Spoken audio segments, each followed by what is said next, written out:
OPS वार ने चुनावी वादे पूरे करने के लिए सुक्खू सरकार ने जनता से मांगा कुछ और वक्त। सीएम के मीडिया सलाहकार के अनुसार सुखविंदर सुक्खू के कोविड पॉजिटिव होने के चलते कैबिनेट के गठन व गारंटी लागू करने जैसे कार्यों में हुई देरी।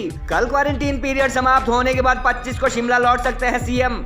जनवरी के फर्स्ट वीक में हो सकता है नई सरकार के विधानसभा का पहला सत्र। मीडिया एडवाइजर नरेश चौहान के अनुसार समीक्षा के बाद नई सरकार द्वारा डिनोटिफाई किए गए बड़ी संख्या में विभिन्न संस्थान व दफ्तर। चीफ मिनिस्टर सुक्खू ने क्रिसमस व न्यू ईयर पर हिमाचल आने वाले टूरिस्ट से कोविड प्रोटोकॉल का पालन करने की अपील भी की। हिमाचल के नए मुख्यमंत्री सुखविंदर सुक्खू के कोविड पॉजिटिव आने के बाद से उनके हवाले से बयान जारी कर रहे प्रधान मीडिया सलाहकार नरेश चौहान ने कहा कि नई सरकार को ओपीएस लागू करने व अपनी चुनावी गारंटी को इम्प्लीमेंट करने के लिए जनता को कुछ और दिन का वक्त देना चाहिए। उन्होंने कहा कि मुख्यमंत्री के कोविड पॉजिटिव आने के चलते कांग्रेस की विधानसभा चुनाव में दी गई 10 गारंटी को लागू करने व मंत्रिमंडल के गठन जैसे काम डिले हुए हैं। चीफ मिनिस्टर का हवाला देते हुए उन्होंने कहा कि कांग्रेस अपने सभी 10 वादे अथवा गारंटी पूरा करेगी और सत्ता गंवा चुकी भाजपा इस मुद्दे को लेकर बेवजह असमंजस की स्थिति पैदा कर रही है। प्रदेश सरकार द्वारा पिछले 3 दिन में 300 से ज्यादा विभिन्न विभागों के ऑफिस व संस्थान बंद किए जाने के मुद्दे पर उन्होंने कहा कि रिव्यू अथवा समीक्षा के बाद सरकार ने सोच समझ कर यह फैसला लिया है और नूरपुर में एसपी ऑफिस जैसे कई ऑफिस अथवा संस्थान जो सरकार को सही लगे उन्हें डिनोटिफाई नहीं किया गया। उन्होंने कहा कि मुख्यमंत्री को कोरोना संक्रमण होने के चलते 22 से 24 दिसंबर तक का धर्मशाला में विधानसभा सेशन रद्द किया गया और 24 को क्वारंटीन अवधि पूरी होने के बाद सीएम 25 को शिमला लौट सकते हैं। नरेश चौहान ने कहा कि इसके बाद भी 5 दिन तक कोविड प्रोटोकॉल के मुताबिक वह आम लोगों से नहीं मिल पाएंगे और विधानसभा सत्र जनवरी के फर्स्ट वीक में हो सकता है। सीएम सुखविंदर सुक्खू का हवाला देते हुए उन्होंने कहा कि क्रिसमस व न्यू ईयर पर हिमाचल के विभिन्न पर्यटक स्थलों पर प्रशासन द्वारा तैयारियां पूरी की जा चुकी है और सीएम ने सूबे में आने वाले सभी पर्यटकों से मास्क पहनने व कोरोना प्रोटोकॉल का ध्यान रखने का आग्रह किया है। गौरतलब है कि गत 11 दिसंबर को शपथ ग्रहण के बाद मुख्यमंत्री सुखविंदर सुक्खू राजस्थान में राहुल गांधी की भारत जोड़ो यात्रा में शरीक हुए थे, जिसके बाद कोविड पॉजिटिव आने के चलते वह अब तक क्वारंटीन बताए जा रहे हैं।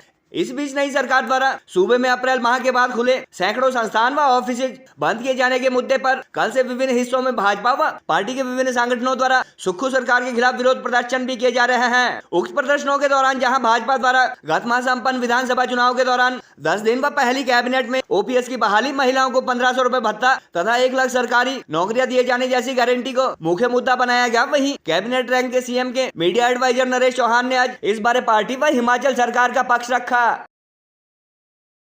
माननीय मुख्यमंत्री जी का साफ संदेश कि जो कांग्रेस पार्टी ने 10 गारंटीज की बात की है, उसमें ओपीएस को लेके बात हो या दूसरे मुद्दे हो, कांग्रेस पार्टी फॉर्म में हम इसको इम्प्लीमेंट करेंगे पूरी तरह से जो हमने प्रोमिस किए। इसके बारे में असमंजस की स्थिति फैलाने का काम भाजपा के लोग, मुझे लगता है कि वो समझ नहीं पा रहे हैं कि वो विपक्ष में चले। अभी सरकार बनी है, जो परिस्थितियां बनी है, मुख्यमंत्री जी कोविड प्रोटोकॉल का पालन कर रहे हैं, वो पॉजिटिव थे।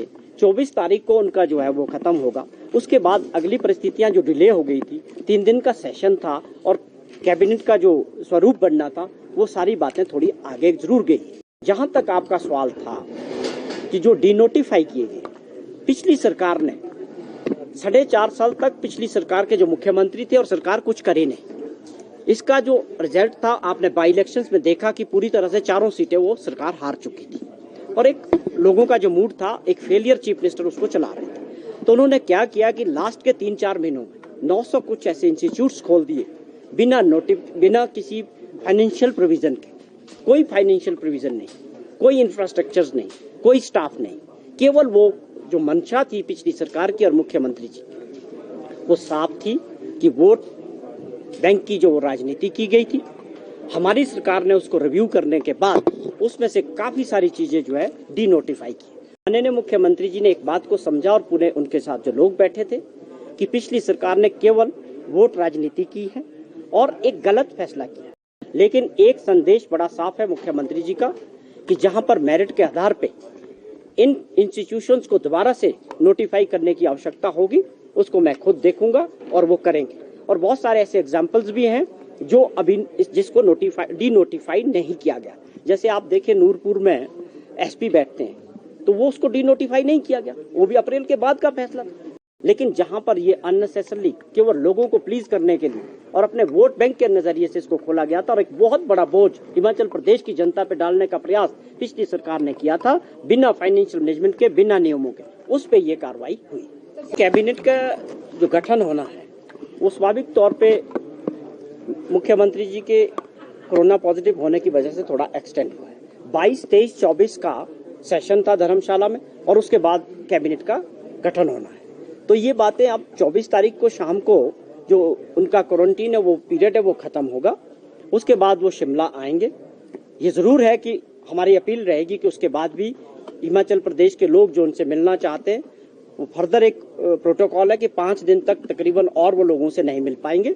उसका जो आप देख रहे हैं जो कोरोना की परिस्थितियां हैं, इन्हें मुख्यमंत्री जी ने आज चीफ सेक्रेटरी साहब से बात की और आदेश दिए हैं कि आप क्रिसमस और न्यू ईयर के लिए जो तैयारियां प्रदेश में होनी चाहिए, जो पर्यटक देश का हिमाचल प्रदेश में आएगा, हर तरह से तैयारियां करने के आदेश दिए हैं। और उसके अलावा माननीय मुख्यमंत्री जी ने खुद एक अपील की है जो भी लोग देश के हिमाचल प्रदेश में आएंगे कि आपका हम देवभूमि में स्वागत करते हैं और सभी पर्यटक हमारे लिए गेस्ट हैं, लेकिन अपील ये है कि कोविड प्रोटोकॉल को ध्यान में रखते हुए आप उसका पालन करें और खास तौर पे जो है मास्क का यूज करें। तो ये मुख्यमंत्री जी ने अपील की है। बाकी हमारी तैयारियां पूरी है, जितने हमारे पर्यटक स्थल है हर जगह एडमिनिस्ट्रेशन अलर्ट पे रहेगा कि किसी तरह के जो टूरिस्ट आए उनको परेशानियां ना हो, उनकी ट्रैफिक व्यवस्था कैसे चलेगी या क्राउड मैनेजमेंट कैसे रहेगा, उसके लिए माननीय मुख्यमंत्री जी ने पूरी तरह से चीफ सेक्रेटरी साहब को आदेश कर दिए।